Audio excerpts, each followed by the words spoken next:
And we're back. Happy Tuesday, everybody. Adam rocking the Satoshi shirt. Is that the Jack Dorsey Satoshi shirt? No, this is the McBride original, bro. This is McBride Satoshi shirt. It's the rarest of all the shirts. It's a one of one. And the one of like four, actually. And the on-chain monkeys hat. Chris, how are we feeling today rocking the Emblem Vault shirt? We've got some style on this show. What can I say? Boys are looking good today. Feeling pretty good. Housekeepers messed up my setup a little bit, but we're freaking back, boys. So we're ready to rock, ready for a new week. How we feeling, Jake? Yeah, feeling good. Having some good calls this morning. Excited to have this conversation, man. A lot of interest over the timeline about, what is ZAAR. Obviously, Ordzaar has been a popular platform within the Ordinal ecosystem over It the was a tough weekend. week for them, huh? We missed them last week. I believe it was. I think Nikki was just a little too busy for us. But dude, over the weekend and leading up to the weekend, we saw Runes literally maybe finally reach their breakout moment, what we've been talking about on the show for 6 months or so, that that moment will eventually come when either the interest comes back to the market or the development of the application layer finally is caught up to the interest. And we've seen a bunch of meme coins popping off. Obviously, we've talked about many times on this show that we believe there's a lot of opportunity in the rune space to do things outside of just trading meme coins. I believe that Ordzaar is attempting to do something that Emblem will be attempting to do, as well as a handful of other teams as well. And also, to just be completely honest, I haven't been able to talk to Keeb at all. So I'm just generally a little bit selfish, where I just wanted to finally meet him and have these conversations. So how you doing this morning, brother? Yo, GM, everyone. Yeah, again, apologies for last week. I guess I was, yeah, yes, yeah. It's the whole schedule was pretty filled up, and I know I had something to do, just I forgot what it was, and I kind of base my day-to-day schedules with calendar so that I can keep track of what's happening in my time, and I totally forgot to set the calendar for it, and I totally fucked up. So sorry about that. But yes, I'm here.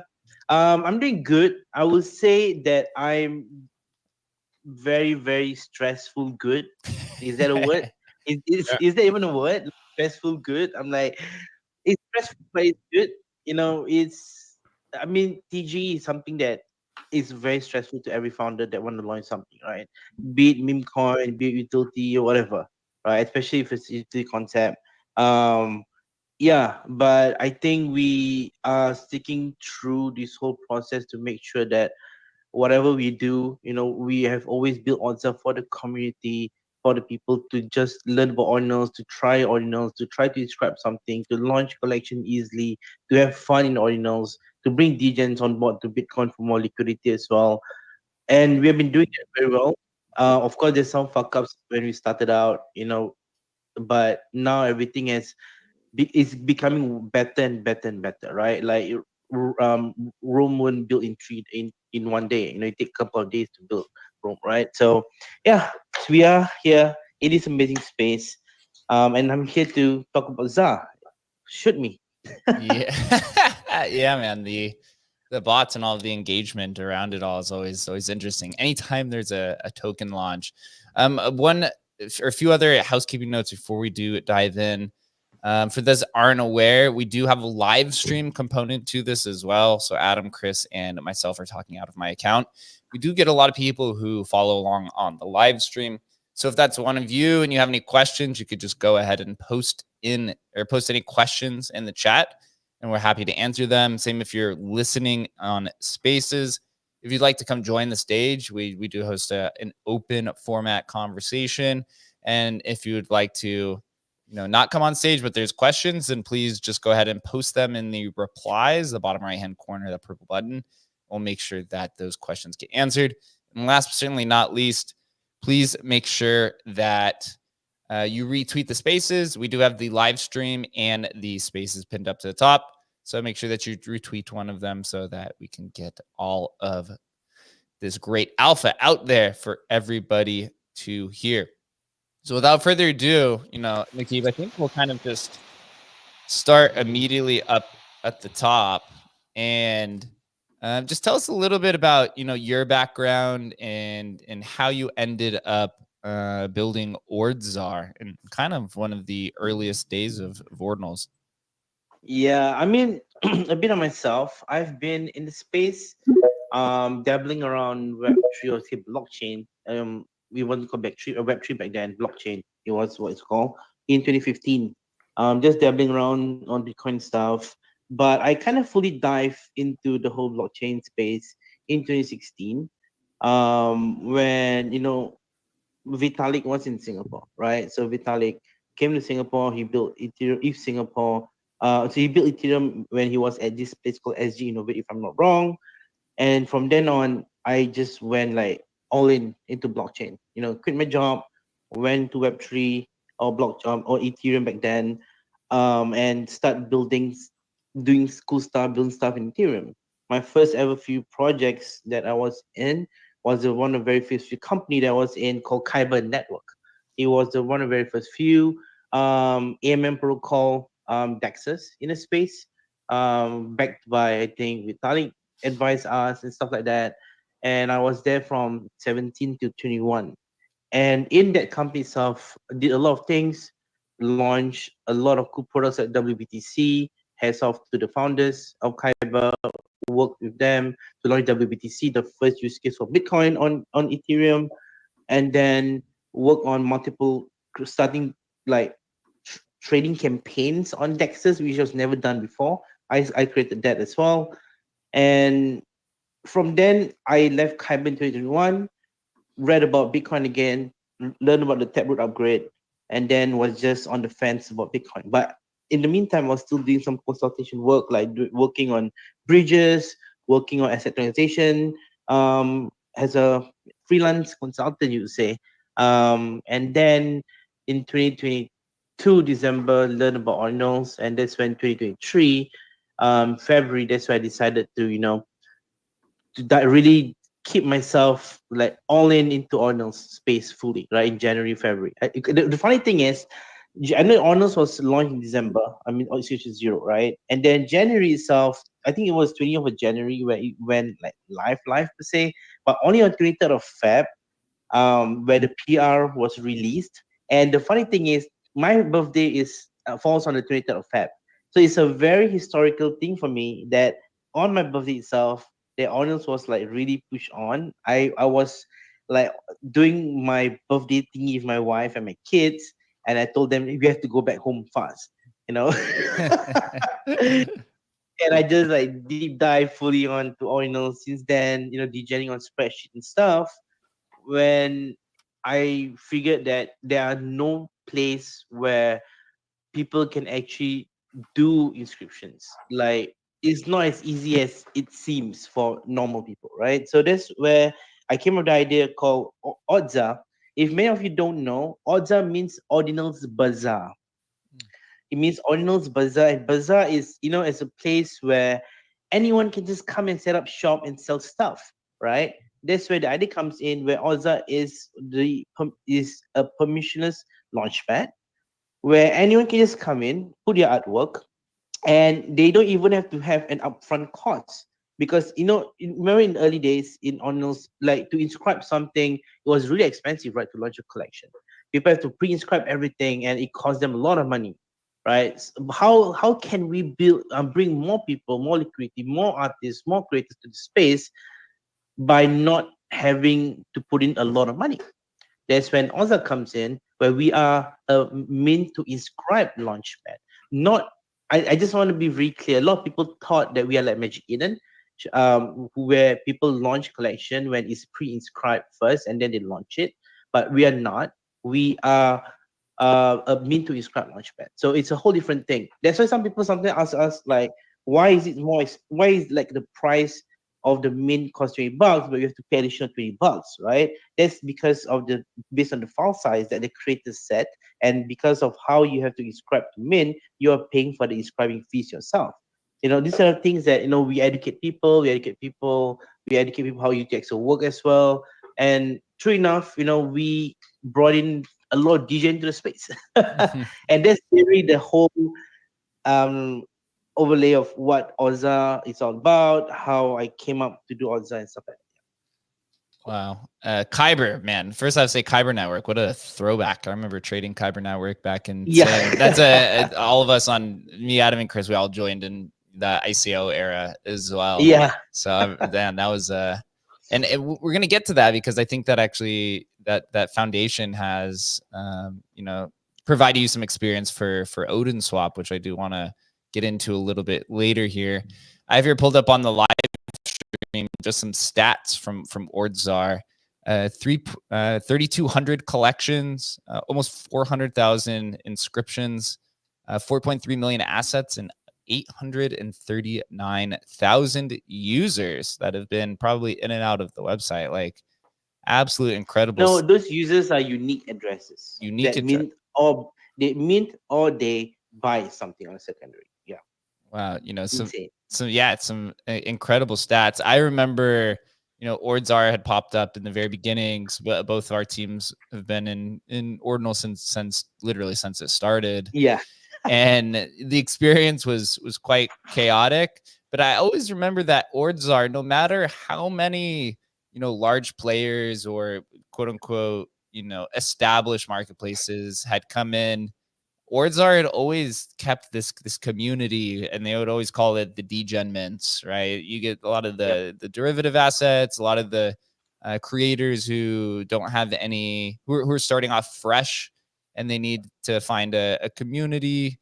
That's Ordzaar had always had this reputation. So I'm just curious of how do you think that type of culture was cultivated in Ordzaar, and it's maintained over 2 years, even as a lot of these bigger marketplaces and different types of big players have came and joined the ordinal space. I mean, for us, I guess the thing is, Ordzaar itself, initially when we launched, right, we actually got some amazing artists and stuff like that. But we found out that in this space, degen is king, I should say. I wouldn't say they're king. It's more of they provide a lot of fun, a lot of liquidity, a lot of activity in space, right? And that's what ordinals need. And being a permissions launchpad, people suddenly figure out that, okay, if they want to go to Magic Eden, they want to launch, they have to pre-inscribe, right? And that costs them a lot of money. If they want to go to Gamma, well, Gamma is purely art style, which they have their own unique kind of concept, which is pretty cool. So that's where Ordzaar comes in, where we decided to cultivate this whole degenerate kind of ecosystem economy, where again, this degenerate comes to degen stuff, but at the end of the day, they come to our Discord, they reach out to me, they want to understand how does this work, how to launch a collection on Bitcoin, what should I take note of when people mint, right? So eventually, getting all these degen to come in, creating culture, we also educate them in terms of how to split UTXO, how to make sure you have spendable UTXO, how you to make sure that you have this, you have that, right? And that's kind of we teach these creators when they launch to share it to the community, so the community can prepare, and at the same time the community learn, right? So this whole degenerate whole ecosystem that we built and we maintained for 2 years is due to, of course, it's super easy to launch on Ordzaar. Like literally, you guys just need to have Xverse wallet or Ordinals wallet or Tap wallet, or even SegWit, you can do it, right? But you have to just pay the network fee to get your collection up. These fees are not going to us anyway. It's just go to the network, right? And then you can just launch your collection, and then you just call it and market it if you want, and people can just come and mint. That's how simple it is to actually launch an Ordzaar. And soon we're gonna make it even simpler for you guys. You're gonna make it even. There's a lot of things that's gonna change in Ordzaar. It's gonna be even more simpler, even more foolproof, even more dumb-proof. It's gonna basically just be a few clicks and you launch. And degen love this kind of stuff, right? Degen love this kind of stuff where they try. If they don't have any experience, these are the kind of steps they do to launch. And if they sell out, congrats. If not, they learn something, they can do something else. They can try to understand how to market and stuff. All this Ordzaar team will support. If you reach out to us, if you need advice on how to launch, how to market, if it's within our capacity, we will support. But we will not actively support a collection if we don't know who you are, because it might be, might be a grief project or whatever. Again, we are in Bitcoin, right? The ethos of Ordzaar is to always be permissionless, or I call it ungated per se, where anyone can just come in and launch. And we don't really gate projects. unless it's like pornography, child porn, and everything. And I think the DJ love it. So yeah, that's how we continue to run. I'm wondering how, if you said you don't take a fee, if fees are just, minor based fees, how are you planning on No, like, we do take fees. We do take fees on Mint. Actually, just to be clear to everyone, when for creators to launch on Ordzaar is free. gotcha. Any creators can launch. We don't charge anything, but you do have to pay $5 to $10 to the mempool to get your metadata up, the collection up, right? Gotcha. But every mint is $5. That's all I can say. We are still one of the cheapest. I think we're still the cheapest in the space. We're charging just $5 per mint. And like again, a lot of people think that we charge 20, 30, 40, $50. They're wrong because they don't really understand the whole, some of them don't really understand how Bitcoin works in terms of ordinals work, right? Like you mean to inscribe, meaning you pay the platform fee of $5, but at the same time you're also paying the inscription fee to inscribe the art. And that's why sometimes the price, the fee can be up to like $20. So yeah. Gotcha. Yeah, incredible. You guys have had an incredible amount of success, and it's generally one of the go-to platforms to launch a project. We're now kind of 2 years into this, and you guys are launching a token. Also on the website, you guys have announced something that's called Odin Swap. And since I believe Odin Swap's like a rune swapping platform, but maybe let's dive into here because most people are familiar with what Ordzaar is, but you have a lot of things cooking up with Odin Swap and then the ZAAR token. I feel like they probably have some overlap. Yeah, in terms of Odin Swap, I mean, we built Odin Swap to kind of make runes the place where people can like. So the problem with runes is there's not a lot of infrastructure in the space, right? There's not a lot of dApps or apps building people building on runes. And in the initial days, when runes were out, the Magic Eden did a phenomenal thing by doing a P2P kind of order book system where people can trade. But it's not as easy to do it based on people that are so used to DEXs in Ethereum, in Solana, whatever. And we are losing such users, right? And the reason why we Odin Swap is to get these users to come and have that notion of feeling that okay, this swap is atomic, right? It's purely L1. Odin Swap is an L1 swap. We're not in L2 yet. We are exploring, I guess, but we are an L1 swap. So you can actually just try Odin Swap, and you actually get everything in one single block transaction, which is pretty cool.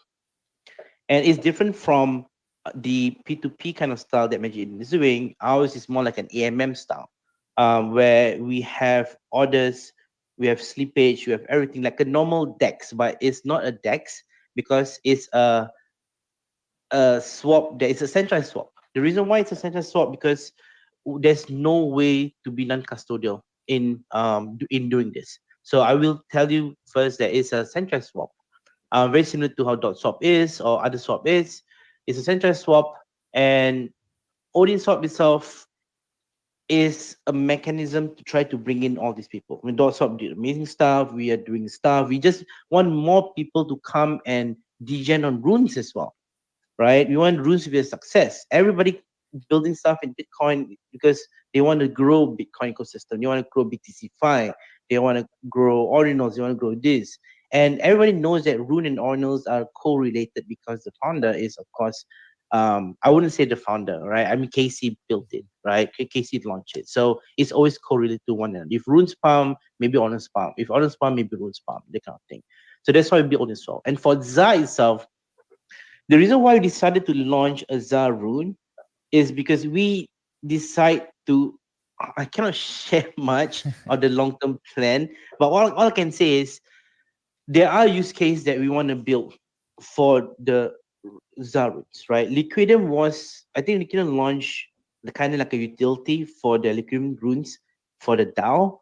For us, we want more people to come and build on Bitcoin, and these builders are mainly not meme people, right? We want to get real builders that want to try to build Bitcoin, and having this second utility rune concept, we want to expand the utility runes to be used not only on DAO side, like what Liquidum is doing. I know they have more incoming, but we want to make sure that people can use ZAAR runes to buy ads in Ordzaar, for example, the banners. You can use ZAAR runes to use our Socialify tool. We're going to open up the Socialify tool for projects, right? For KOLs, for companies.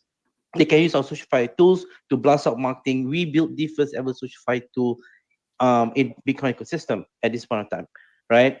And there's more of this kind of utility that we plan to push out with the ZAAR runes. And of course, at the end of the journey, right, we want ZAAR to be a community-driven project. I will say it, right? Like people maybe hold a certain number of ZAAR, can have some control on ZAAR, what to build, what to go, what direction, or maybe even for on the Odin swap side, what kind of liquidity they should put, what kind of APR, APO, whatever. Right? These are just a long-term thing. But the short term is we want to build ZAAR runes as a utility rune that have multiple utility use case that they can use.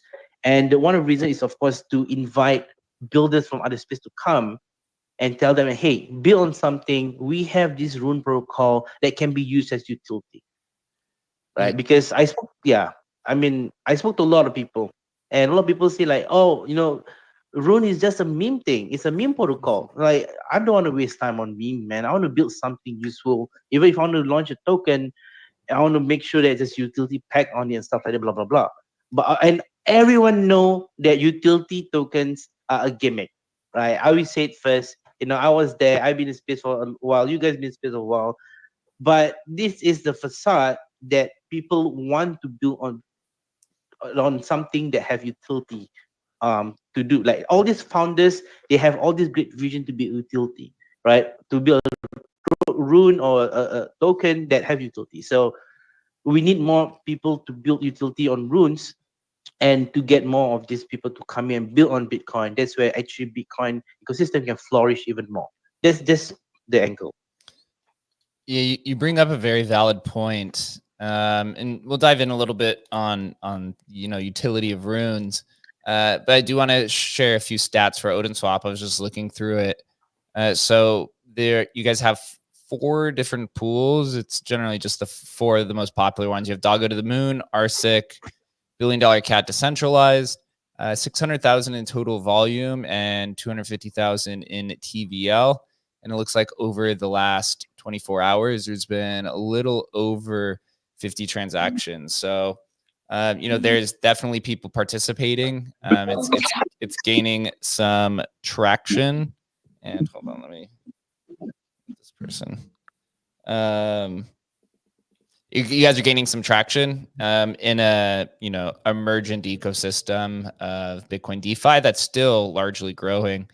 But in terms of utility runes, we've hosted on this show. We've hosted Robin from Liquidium. We've had Petty from Runes Terminal. Both of them have utility runes. Emblem's exploring this as well, and you guys are as well.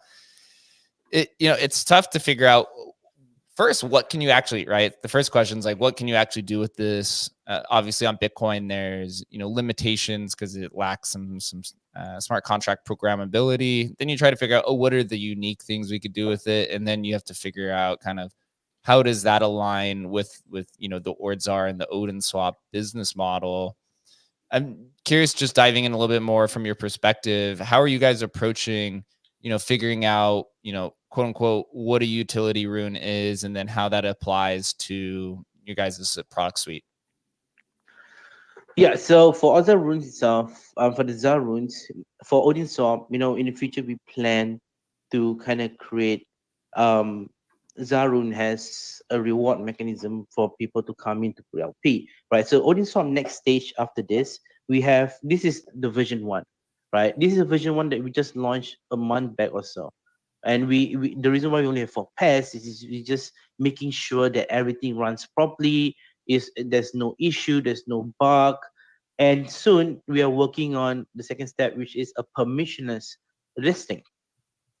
We're gonna make it a permissionless listing like what we did with Ordzaar. That means anyone can just etch a rune and they can just create their own LP if they want to in Ordiswap, right? And we are building something really degenerate on the back end of Ordiswap. I cannot share at this point. All I can say is if people etch a certain amount of a certain rune, it has to hit a certain counter for then it be tradable. It means safeguarding a lot of people. If you know, right? And this is gonna be really insane, really fun.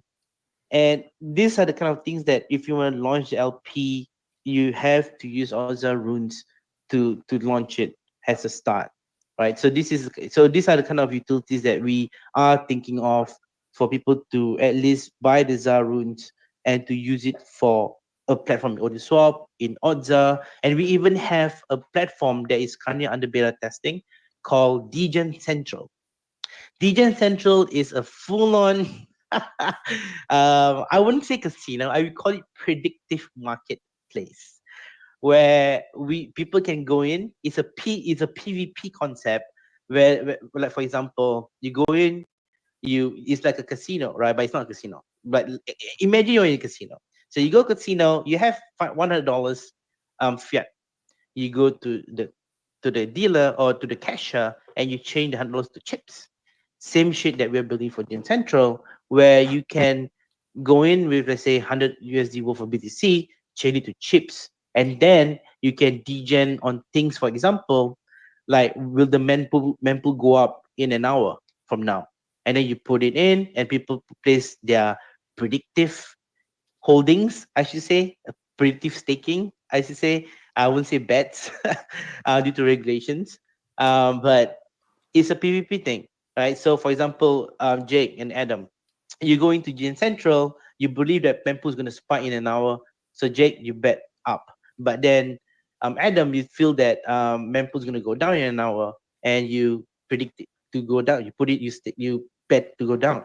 And after an hour, when we see the mempool actually either go up or go down, let's say it go down, then Adam wins, and Adam take Jake pot, take the whole pot, right? So it's a fun thing that we're building, and you can use ZAAR as well as the credit as well. So we are trying to explore multiple use cases of ZAAR runes to be used in all of the platform that we are building, even on the SocialFi side, on the Ordzaar side, on Ordiswap, and on the Degen Central. So we are building a full-fledged Degen ecosystem in the brand of Ordzaar to get people to try out ordinals. That's the gist of it.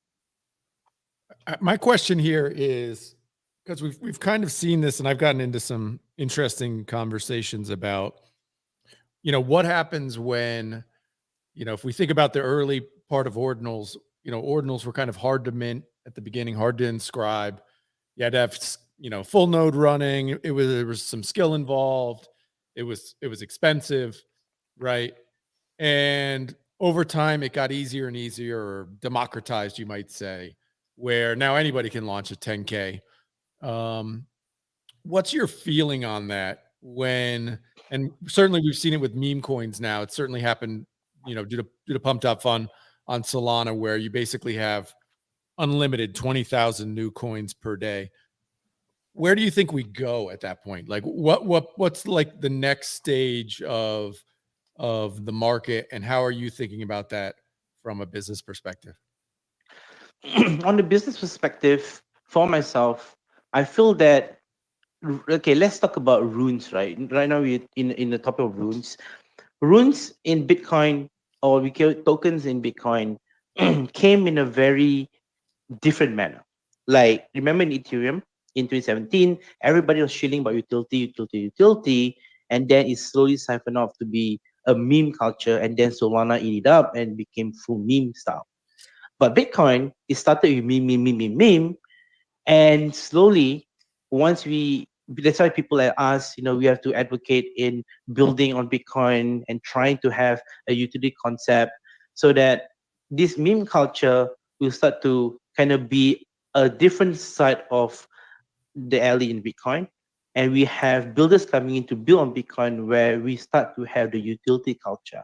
And that's how I feel Bitcoin can grow. And in terms of business aspect, the more project that comes in to build something good for the community, to build something good for Bitcoin ecosystem, to build some BTC-Fi stuff, there will always be interconnected ways for us to work together. For example, like Ordzaar, right? We are a DGen Launchpad, but we work closely with multiple projects like Liquidia. We work something with Underboard. We work with Merlin. We work with this and that to do fun stuff together, and that's good for business for everyone, right? Everyone leverage on their own brand, on each other brand, on each other users, and that's how you grow a business. That's what we are lacking right now, but we are definitely in the right road to go into that direction. Again, once OpCat, I feel that once OpCat is up, it's gonna be a full-on real builders building stuff, and you can see a wide boost of utility coming out as well. That's my take on our ecosystem. Yeah, we've had so many OpCat conversations on this show now. Everyone's really excited for I've heard minor verified exchanges to some people are talking about Cat 721 type assets and then these different kind of fungible aspects. But what you guys are building, and you've leaned in, you even have it in the title of Ordzaar, the bio, that it's a SocialFi based token, and now you're building a predictive platform. I think it's something that's new and novel to I guess you'd say ordinal degens. There's a lot of people who are pursuing predictive markets, but it's currently caught in this political cycle, and there's been a big question of what happens to these prediction markets once the political cycle's over and 80 to 90% of that volume has to go somewhere. Does it go leave the ecosystem and go back to trading tokens, or does it move to different types of markets? Is this the type of thought that you guys are taking in, that you're trying to build culturally relevant predictive markets so that there's always something to essentially play with, and not just this kind of momentary cycle of something like politics? No, we're not. I'm not sure about politics stuff, but I mean, for us, again, the reason why you want to cultivate this whole degen ecosystem is so that they have always things to do. Let's say the predictive market, they feel it, they find it boring, then they go to Ordzaar to do some degen stuff, and then they find it boring, then they go to Ordinwap to do some rune stuff, and then it's always a cycle, right? Like, remember when NFT crashed in 2021, people that lost a lot of money, they are thinking how to make back the money. They go to DeFi to try to stake, to get yield, to get APR, and then they get some money, then they go back to NFT to degen stuff, and then it becomes a cycle. And what I'm trying to build a whole degen ecosystem is that all these degen stays in Bitcoin ecosystem to do degen shit here as well, so that when we have the non-degen people that are building business, let's say enterprise, estates, SaaS or whatever, then they can tap into these degen resources to come and use their platform as well. That's my goal, to get all the liquidity from different chains, be it the degen side, from Solana, from Ethereum, Tezos, Algo, whatever, to come to Bitcoin to degen and do a lot of fun stuff. And they can remember that, okay, we can do a lot of fun degen stuff. We can make money, we can lose money, we can cry, we can laugh, we can buy a house, or we can sell a house here in Bitcoin, so that when projects come in, they tap on us, hey, Nakib, we're launching this project, we would love to get your opinion, we would love to work together. And they said, okay, sure, let's work together with something out. And then I just say that, okay, this is projects coming in, they're doing cool stuff, building cool stuff on Bitcoin. We post a tweet that Ordzaar is partnering with them, and our degen audience can actually see, okay, what is this all about? Let's try it out, right? So this degen, other than just degening stuff, slowly they learn about what the other things that they can do properly without degening as well. That's something that I want to build, this whole culture to get all the liquidity stay in Bitcoin. Yeah. Yeah, it's also about onboarding as many people to the Bitcoin ecosystem as possible. Yep. It's largely so small. I mean, if you look at even just the runes volume over the weekend, I believe it was about $6 or $7 million in on-chain trading volume, and it was just taking over kind of the Bitcoin space and even just a lot of the degens for just a small amount of value or volume. It shows that there's still so much more room to grow. I do want to pass it over to Chris, who's been hanging out on the conversation. What are your thoughts on Ordzaar? Do you have any questions regarding pretty much everything that they're doing? For sure, I love the product. I think you're building in the right direction. I think the timing is really right. I'm not sure what you did at Kyber for 4 years, which is really impressive. That's an extremely long time to be at a crypto company to prepare you for this. But it seems like the direction is good, the timing is right, and I think the product is great. Did I see that you're based in Bali? Is that right? No, I'm based in Singapore. Oh, in Singapore, cool. Huge, obviously, crypto niche out there. Who else are you kind of seeing building kind of parallel to you? Maybe not as competition, but a similar kind of product. Yours is really kind of complete. I mean, we are having a lot of people coming out with new stuff. I mean, Dotshop, they're building cool stuff For sure. on Fractal as well. I think they blew up on Fractal. Mhm. I think Magic Eden is trying to do a swap. I'm not sure if it's they say it's a non-custodial swap. So let's see how it goes. But other than that, in terms of Launchpad, of course, I think Oviato, a friend of ours, launching a Launchpad as well. But I don't really see much. If I'm pretty sure there's a lot of other people as well that are doing cool What do stuff you think in about that? Bitcoin. I mean, because that seems to be the general consensus is that, there's some builders and some great builders. But for us, I'm sure that obviously you have similar feelings that this is like the biggest opportunity in the industry, liquid tokens, or just like an on-chain kind of ecosystem on Bitcoin seems like the biggest industry or biggest kind of asymmetric opportunity within the industry. But it kind of seems like maybe the technical capability isn't there, but the number of builders and just the general attention, I feel like is like fractional as to what it really should be. What are your general thoughts on something like that? So that's such a really good question, right? So again, it's not easy to build on Bitcoin. Like I was to be frank, back then I was in Ethereum, in Kyber I was the head of ops and blah blah blah. I was kind of like an Ethereum maxi because I believe Ethereum is the future and everything. Until something happened that flipped my mind in 2020-ish, and decided to go back to the mother chain, dive deep to the mother chain. And when it comes to Bitcoin itself, I would say that when I wanted to build on Bitcoin, all my Ethereum friends call me crazy. A lot of them told me that you're dumb. Why are you wasting your time building on a dumb chain that's non-programmable at all? But I decided to just fuck it, build it. And one thing I learned is that building on Bitcoin is not easy at all, as you mentioned earlier, right? As you know. But once you build something on Bitcoin, you feel like you're king, and every other chain feels easy to build on. And more people are giving the same sentiment that they can ETH from Solana, they try to build on Bitcoin. They feel that it's so hard, but if you achieve something, other chains feels easy. And when it comes to the amount of how the traction is supposed to be built on Bitcoin, I think it all falls down to how each project, I guess, build something meaningful and growing, but it takes time, right? For me, I feel that we are currently still in the 2017, 2018 phase where in Ethereum, it was the ICO craze, right? The 2017, 2018 craze. I still feel that we are in that phase where people are slowly coming in and building some stuff. As you can see, right? Ever since Ordinals came in last year, we have so much more builders coming in to build a lot of things in Bitcoin compared to ever. Like, of course, most of them are L2s. Most of them are building on BTC-Fi stuff. But this is a good start. And all of this has to be a way that we all need to amplify this further to different chains and tell them, hey, come build on Bitcoin. There's so much fun stuff to do. We can guide you. We can share with you how to what to do and stuff like that. What is needed and stuff like that. So yeah, it's still really small, but the potential and upside is really huge. That's just my take. If that answers your question.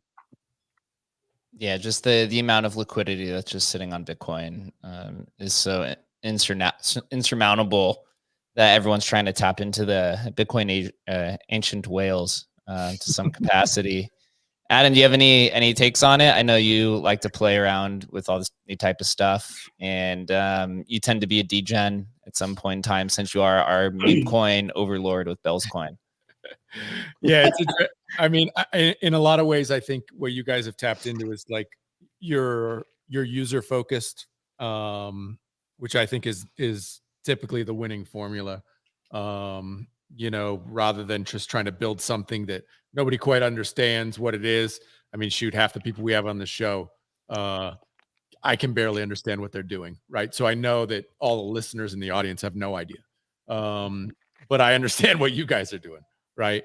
But where do you think you see? I mean, are we just kind of waiting for, you know, as to Jake's point, like this kind of unlock on Bitcoin?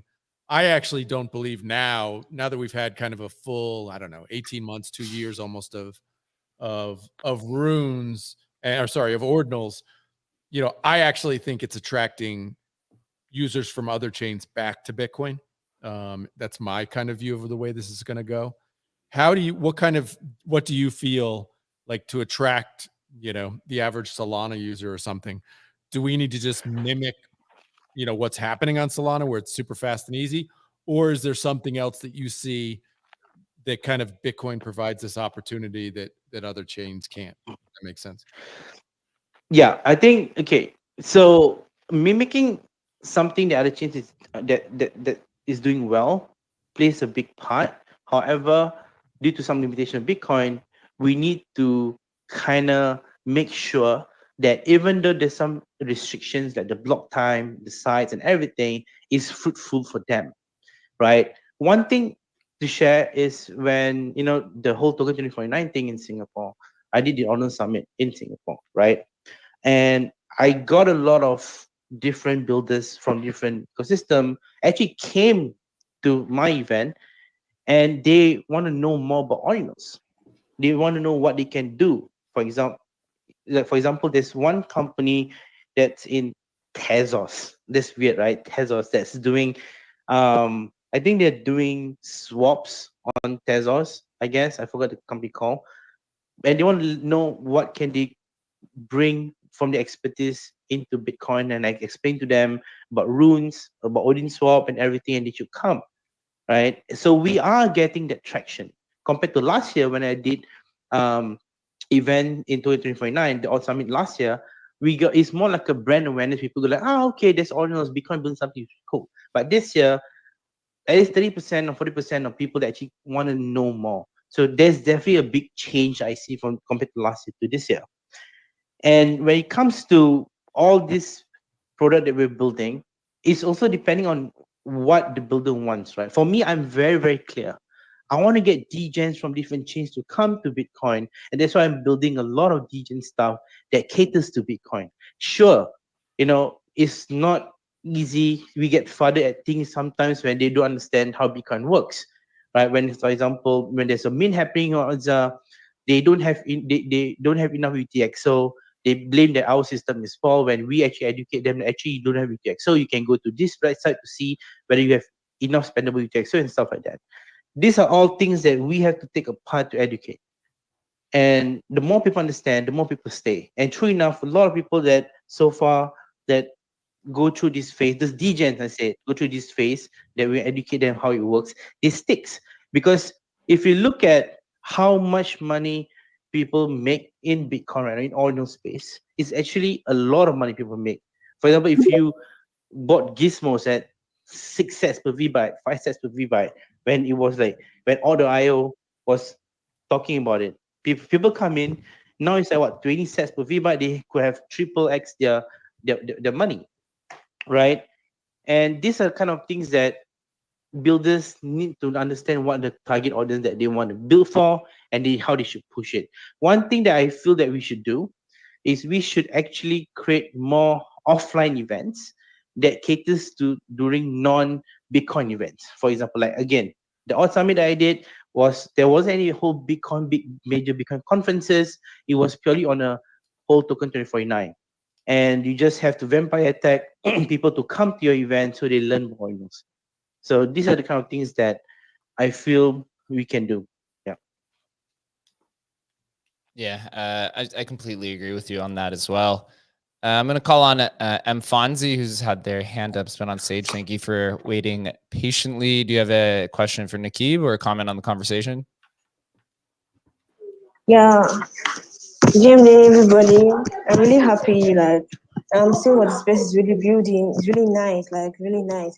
So I want to ask a question about this stuff. You know, I don't know. I want to ask, what do the community like? What are you cooking for the community? Because we're really expecting lots from you guys. So I just want to share. I want to share some things on what you're cooking for the community and what the community should be expecting, because this project is like a really nice project, and you guys are really building much on what I've heard so far. It's like a long-term stuff. So I wanted to share some stuff, even if you don't want to share everything, just share some stuff of what you're trying to build for the community. Thank you. Yeah, for in terms of the community side for ZAAR itself, as I mentioned, that rune that we have is gonna be a utility rune where community can use it to do a lot of fun stuff. Like say to use it on Degen Central, you can use it to mint on Ordzaar. Let's say, instead of you having Bitcoin, you have ZAAR runes, you can mint a collection for using ZAAR runes as well. You can use ZAAR, you can stake ZAAR in Uniswap in the future to get more ZAAR. You can use ZAAR itself to get projects to come in to use our SocialFi tool. You can use your SocialFi tools. As for the community level itself, we are not exactly like a meme coin, but we do have some meme fun stuff that we want to push out as well.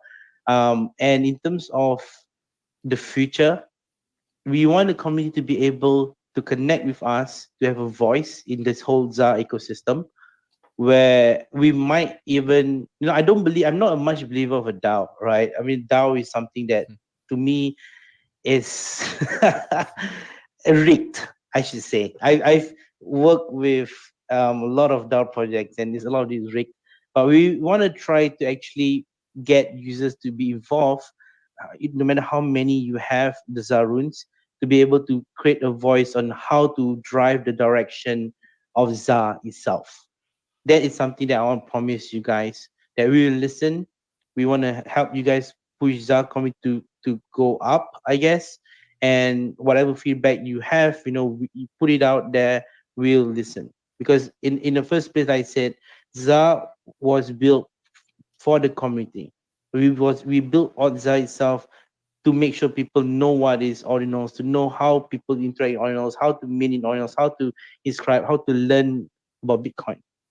And this is still the fundamentals of how we want to push the ZAAR roots. Yeah. One question here, and this is from like a community perspective. So just seeing the people who are commenting, it's a lot of like, and even the people who have wanted to come up on stage here, right? Either completely new to crypto, the 10 follower type people, right? Who are, in my view, this is like, basically entrants, people who are, I guess in crypto, you might say low dollar value, right? So they're looking for something that they can mint for at or near free, right? To get some sort of pump, be able to exit. How do you manage a community like that? Because it's a very specific type of community, and I see it a lot on like, Ton blockchain with the Tappy type games where they have hundreds of thousands of these people, which is just a really interesting section of crypto. And I'd love to get your perspective on like community management of those type of people, because there's a lot of pressure for you to kind of perform for them. So I just love your perspective on that. Dude, I mean, this is a really tough question, right? I mean, it's really hard to predict what ZAAR price is going to be and stuff like that. And, Ordzaar itself is not it's not a wealthy company. We are a small team. We don't raise any funds. We don't raise a lot of funds. We live day to day by making sure we have revenue. And thankfully, I just want to share that Ordzaar hit a good revenue every month because of the Degen stuff. And we use that to offset a lot of the infrastructure costs and everything. But when it comes to trying to connect, I mean, working the community, we always have plans. We always have plans to make sure the community is engaged. That's why, we listen to the community, right? By right, on the 14th of October, a few days back, we are supposed to shut down Social Fi. But the community was like, let's extend it, let's do it, let's extend. And we were like, you know what, for the community's sake, let's extend it, because we want to give people the joy of farming, right? DJ love to farm, they love to grind. And things like, for example, the endless art. The endless art that we launched, it was a $5, or is it 10, like average $10 mint based on sets with VPI. We are rewarding these people as well, right? I think there was a post push on Ordzaar tweet that we want like people that minted endless art, which was an homage, a legacy homage to the whole Ordinal space. We did that so that people own this thing, and people see that all these people that have contributed to the space, and they get rewarded, right? You're gonna airdrop them some ZAAR runes that are worth significant amount, at least 2 to 3x from that, whatever they paid. I think in general people paid $10, right? And we try to always reward people that participate in this kind of thing so that they are happy. But we cannot always do this, because if not, our treasury, the whole ZAAR runes, we just be flat out broke, right? So we are trying to find more ways to build more fun stuff to engage with the community, so that the community can know there's always something they can hedge on with the ZAAR runes. Again, it's never easy to answer these kind of questions. I mean, but we are doing our best. For example, the Ordzaar Pass, right? We support the supporters of Ordzaar Pass. Each Ordzaar Pass holders are getting 40,000 ZAAR runes. That's a lot of ZAAR runes, right? And on top of that, we are looking at centralized exchanges to list runes. That we do announcement as well. All I can say is we are getting some centralized exchange to take Ordzaar. They are very interested. But the bigger picture of all, why we're doing all this social fi stuff, because you want to do something really fun. At this point of time, we have collected more than 800,000 addresses that are eligible to claim ZAAR runes. Tell me what's going on with the comments. So people are commenting and all this sort of stuff. Are you monitoring Twitter for that and then rewarding them in some way? No, these are just social file things that they are commenting so that they can get the XP from the social file. It's a typical social file gameplay that is happening, right? But I do kind of monitor comments, and some of them are just copy paste comments, which I don't bother at all, because I know they're just farming XP. But some comments are real comments that they want to understand what Ordzaar as a whole, because they're new to the space, right? So that's why I explained to them. I talked about what Ordzaar is all about, and then we kind of just tell everyone that ZAAR is the rune that is meant for the DJs, meant for the community, and we have a lot in store for them. The planning that you have, I have an amazing team of business guys.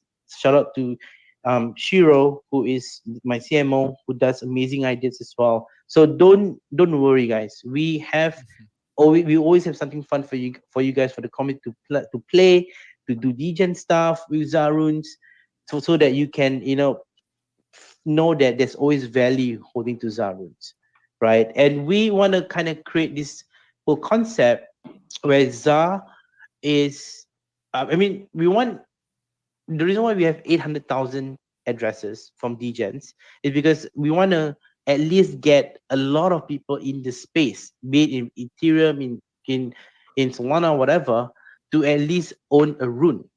That's why we make it very easy for someone. That's why we are dropping a huge chunk from the whole tokenomics pie into the community, because we just want to make sure that we, on our end, the whole reason why we're doing this is we want everybody to at least know what the fuck is rune and where is rune from, which is from Bitcoin. And let's say if everyone claim the ZAAR runes, we will be looking at 800,000 addresses claiming, and there will be 800,000 addresses owning ZAAR runes. And of course, some of them are multiple addresses and stuff like that. Let's take a face value of 40%. there's still a lot of hundreds and thousands of addresses of people that own ZAAR runes, which itself is a rune that is on Bitcoin. Yeah, in that case, you're basically becoming. At that point, you're basically saying that there's a potential here for ZAAR to be, a top 5 community in terms of holder base and holder count, potentially number 1, depending on where you get the amount of wallets that do claim from it. I do want to note as well, the fact that you guys etched this so early, in 100, in the 120 range, that you guys have put a lot of thought into it. To etch it in that first block was not cheap, like by any means. I know you're paying literally, some people paid upwards of, I think number 1 was like 7 or 8 Bitcoin to etch, right? But in the first block, I think is, a few tens of millions of sats to get that done. So you're basically, you're putting skin in the game, putting your money where your mouth is. And then, you would now have had 6 months then from that etching to figure out, what's the proper way to go about this. And there's a few teams who are going down this similar trajectory. So I can say that I feel that when you say we have things planned, it's probably there because you've had basically 6 months to figure it out. Yeah. I mean, the good thing is we didn't really pay. The fun thing is to get the rune 1 to 2. I think we spent like around 5 grand. You got yeah. We directly etch it on the Ordzaar server itself, and we managed to get rune 1 to 2.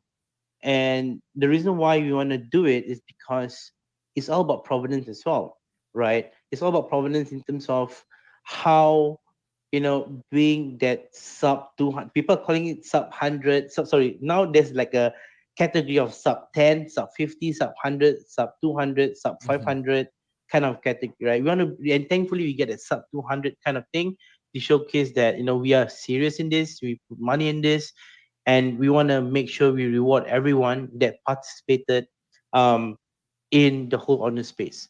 Like you look at season 0, right? We have season 1, phase 0 that we did, the unboxing or loot box.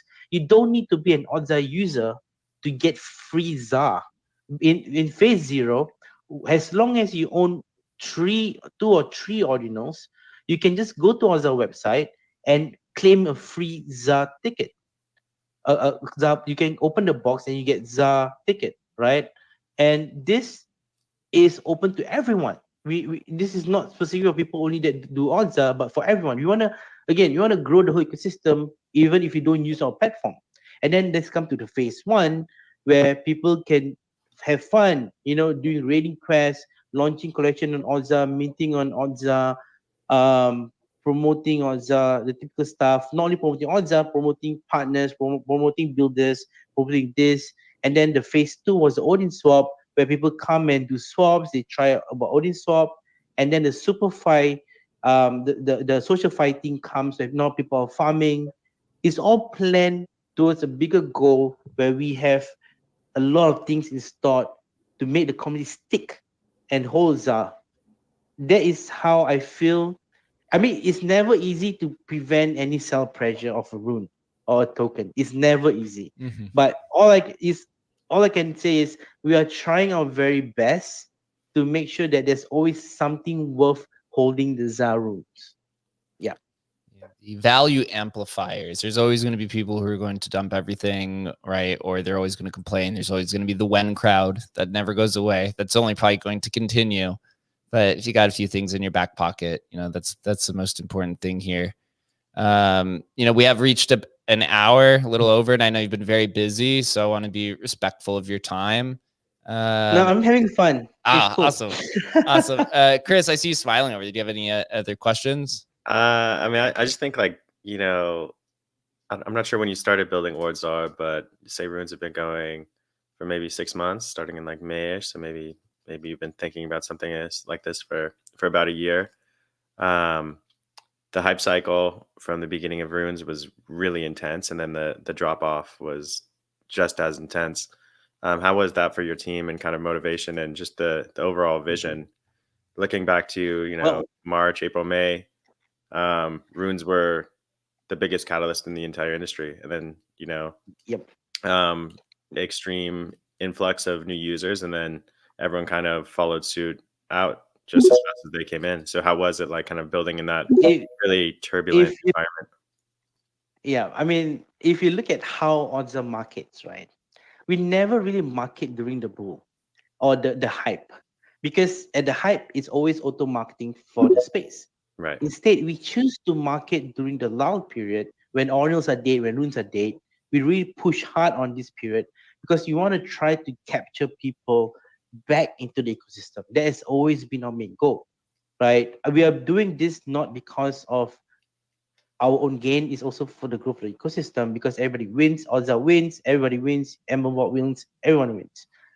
And right now, the reason why we choose October, a lot of people are speculating. We thought we are going to launch our runes in September, in August.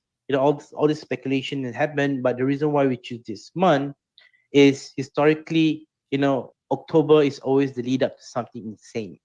Right. And that's why we really, really choose this month, so that the community members can know that we choose this month to think about you guys, so that when actually the cycle starts to kick in, hopefully things go up as well, right?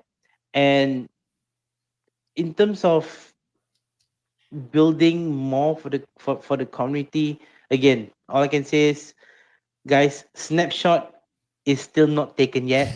That's something that I wanted, because I see a lot of comments, people asking about snapshot taken. Snapshot is not taken yet, guys. Snapshot for Ordzaar Pass is not taken yet. Snapshot for Endless Art is not taken yet. Snapshot for a lot of things is not taken yet. So continue your Degen stuff, have fun with it. But I will not announce when the snapshot is going to happen, because I want to punish the cheaters and the botters. Nice. And it will be a stealth snapshot.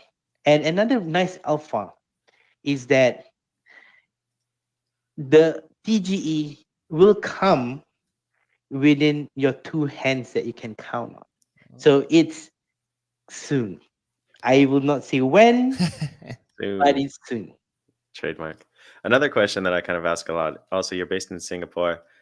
Who do you kind of see using Ordzaar? Mostly Eastern-facing users, Western-facing users. I know that you talked about just coming from different blockchains, but what do you think about coming from like geographically? Where does the product kind of have So the funny thing, impact? the funny thing is, Ordzaar, when it started out, it was mainly dominated by the West demographics. And wait, Brazil, is it North America? No, Brazil is Brazil, right? Shit. Yeah, it was that area, America, Brazil, really? the US, and Brazil, America. Mexico, Latam, but US had a lot. But half along the way, suddenly China decided that they discovered Ordzaar.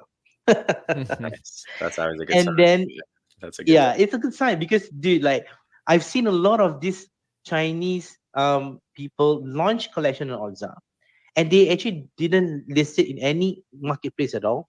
And when I found out some reason, because I was in Hong Kong, right? So I was in Hong Kong when for the, I think, honors conference in Hong Kong this year in May.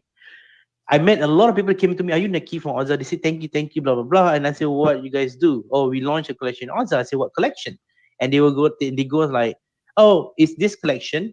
Then I said, "I've never, why did I know about this collection? I mean, it's permissionless anyway, but I've never seen it like in Magic Eden, or because we are not a marketplace, just to be frank to you guys.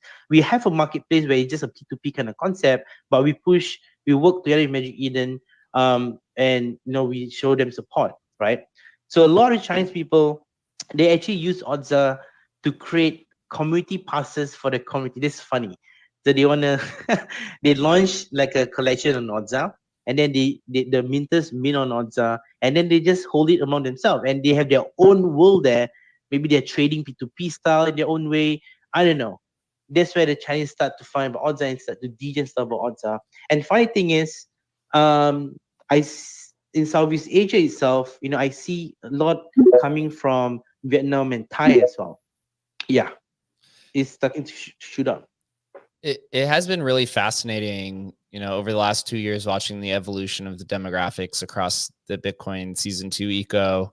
Right, it was really apparent with ordinals that it was primarily kind of a West dominated area, and then BRC20 was introduced, and then became a big East phenomena. And then when Runes was introduced, it was mostly dominated by South America, and most people kind of in mostly dominated in kind of Central and South America. And so it's becoming really truly like an international community. And for Emblem and for Ordzaar and those who stick around, you can really have community dispersed across the world, which is really, really healthy for longevity. I will get to a handful of these hands who've been up and waiting patiently. We're going to go to M. Fonzie first, and then we're going to go to Yuzu Fan after. Okay, thank you very much for the opportunity. Okay, so I also want to ask about the community stuff. I was checking some Discord messages, and people were like saying, "Oh, that they're actually going to reward like influencers most. People that are ranked up like 1 to 20 of the rank."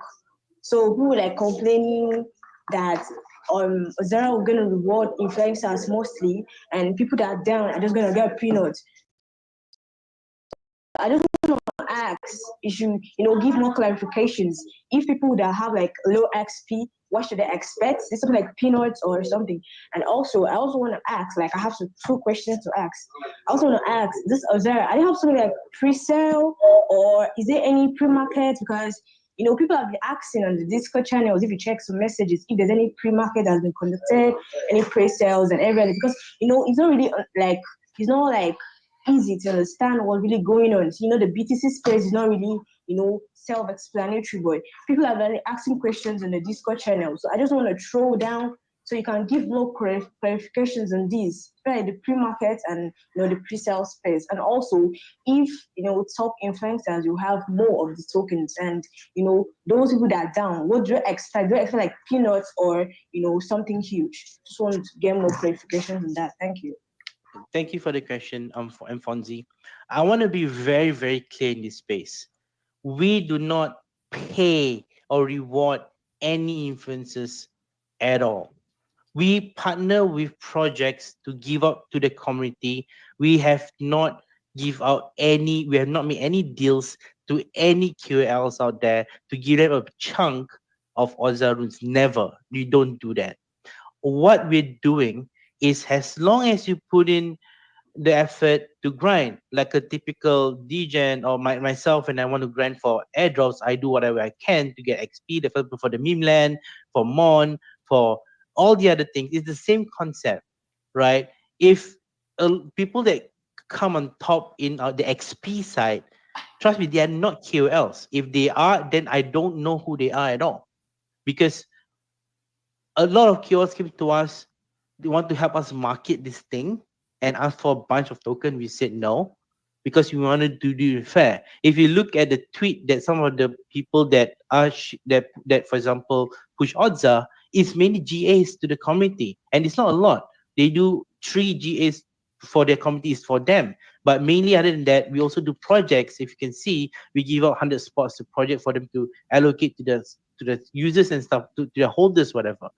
But we have never made any deal with any QL to pay them a chunk of money, a chunk of Ordzaar to just market. No, we have not do that. Just to make sure that we clarify on that.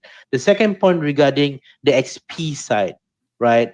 This is all relatively, well, I should say, like a typical grinding thing, right? The more you grind, the more ZAAR you get, right? All I can say is you won't get peanuts unless your XP is peanuts, right? You cannot expect to get 10,000 ZAAR runes when your XP is only 1 or 100 or 1,000.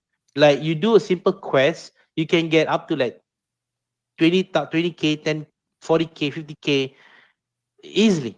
We are giving people so much fun stuff to do, so much points, and you guys trust me, you guys won't get peanuts as long as you don't have, like I said, a one kind of thing, 1 XP, or you just have a lot of bots to farm, and each profile get 100 XP, 200 XP, whatever. No, right?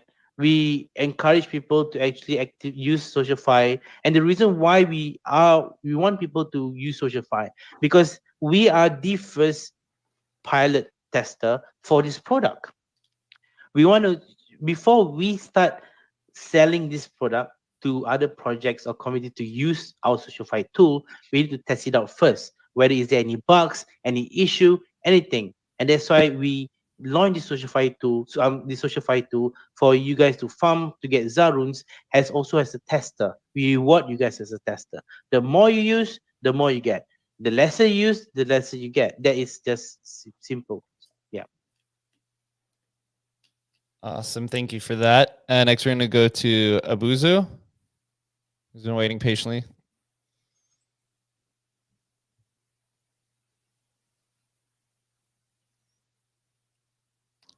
I don't hear anything. Do you guys? Nope. You there, man? Nope. Rugged. Ruggy McRuggin. See you. Yeah, happens. Oh yeah, so one last thing. Yeah. To her question to M Fonzie, we have not done any pre-sale. There's no pre-sale. There's nothing. The only, just to be very clear, we're gonna open up our tokenomics very soon as well. We're gonna release it out so everything's transparent. We all about transparency. We have investors that come in, but they have a very long vesting period. But it's not a lot. It's not the amount that we are gonna give the community.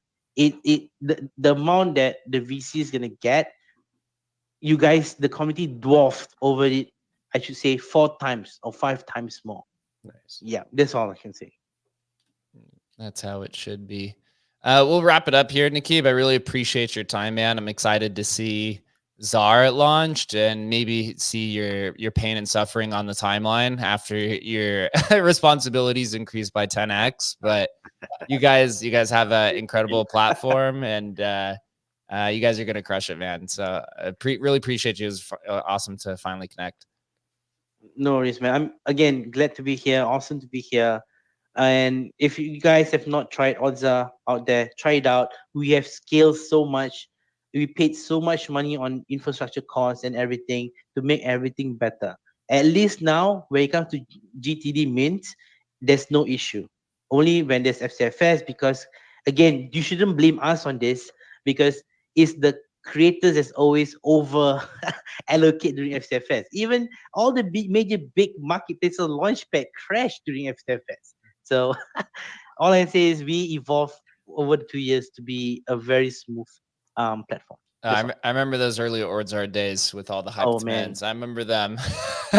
Yeah, it was. Yeah, it was. I couldn't sleep for 2 weeks, bro. It was insane.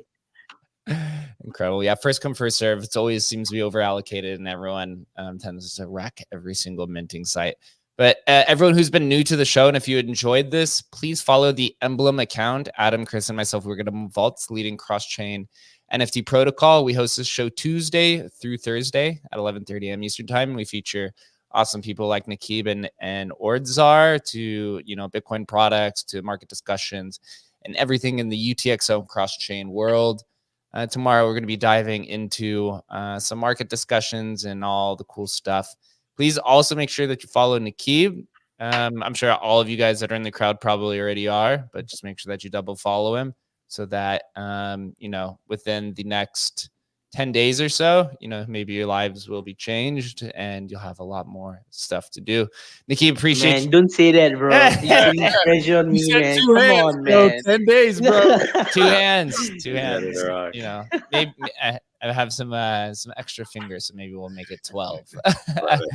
I'm excited for it, man. Final note kind of here is we've talked so long on the show over the last year or so, even since BRC20, of how do you add utility to these type of things? Like, how do we bring actual builders back to Bitcoin? And starting to now see, I think your team's now maybe in the top 5 through the door in terms of utility runes. And there's a lot more people following. I mean, if you look in the sub 10,000 runes, there's actually quite a lot of project names in there from a lot of popular platforms. So everyone's kind of in the similar boat of, building out a strategy, because that all has to be unique to your platform, and then, figuring out what the actual utility is that's relevant to your platform. So big fan of you guys. You guys are going to crush it, and appreciate everyone who's joined the call. Make sure you follow everyone on stage, and we'll be back here tomorrow at 11:30 a.m. Eastern time. Until then, enjoy your Tuesday and stay safe out there. Bye bye, guys.